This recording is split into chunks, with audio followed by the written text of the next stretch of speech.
watch the commentary afterward. Washington Post calling it dark and provocative. He says we will not be broken, but it's dark and provocative, Vice President Pence. What's your reaction to that? Well, I think what the world saw today is what we see every day in this president, and that is unapologetic American leadership. I mean, it really is remarkable to think for the last 8 years we had an administration that was more often than not apologizing for America around the world, boasting about leading from behind. And today in Warsaw, Poland, with those eloquent words that your viewers just heard again, President Donald Trump reaffirmed our nation's commitment to be the leader of the free world. And I have to tell you, having been in Florida today at the Kennedy Space Center, talking with folks down there, the enthusiasm for seeing the kind of leadership that President Trump is demonstrating at home and abroad, and even the leadership he wants to bring to our commitment to space, I think is invigorating the American spirit all across this country. He was criticized for attacking President Obama for not doing more to redress the Russian meddling. He was criticized for attacking the press in a country where a lot of people think, the free press is endangered. He was attacked in the media for also criticizing our intelligence community. Would you have gone to Europe and criticized President Obama? Would you? Well, look, this president is always going to favor the media and the public with candor. And in the press conference that took place earlier today, he responded to those questions. But I think looking at that speech in that historic square in Warsaw, you saw the president lay out a vision for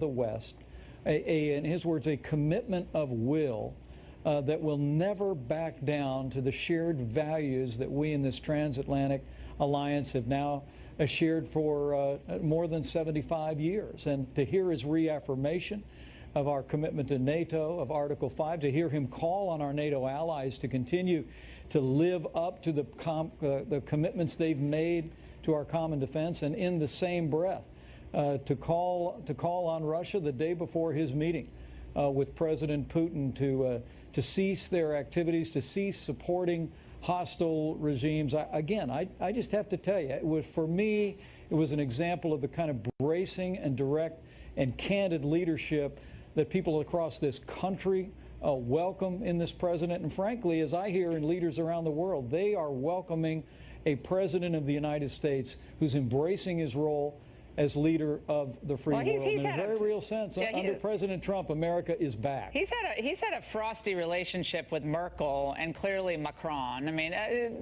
they're playing to their home crowd as well. But it was announced today that the EU and Japan are forging a new trade deal, and they're using that as leverage against what they see as a president of the United States who's not as friendly to trade. So are they trying to box the United States in to say, look, you guys want to, deep six TPP and TTIP and all these other agreements?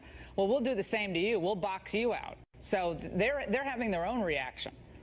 Well, what the world understands is that President Trump is going to put America first in diplomatic terms and in economic terms. He's put the world on notice that these lopsided trade deals that have been negotiated by multiple past administrations are just unacceptable. America's open for business, but we want win-win trade relationships. And I think you're seeing the world respond to that. Very good discussions with President Moon, who I know he saw again today in Hamburg, but we greeted him in our nation's capital in the last week.